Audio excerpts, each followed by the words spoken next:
Sur le thème protection de la ressource naturelle eau, l'environnementaliste Albert Bonelané était l'invité du jour à l'ambassade des États-Unis d'Amérique ce mardi 28 juin. Des jeunes Burundais suivaient ses enseignements sur la préservation du lac Tanganyika, la première en eau douce. Dans son combat de lutte contre la pollution, Albert Bonelané ne semble pas épuisé. Il a vanté les bienfaits de l'eau propre. Oui, comme vous le savez, l'eau propre c'est la vie.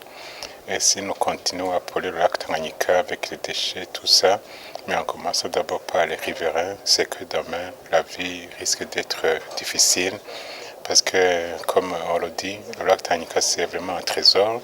C'est un des grands lacs d'eau douce, avec des richesses halieutiques assez nombreuses, mais avec la pollution, c'est une grande menace qui va peser sur cette biodiversité.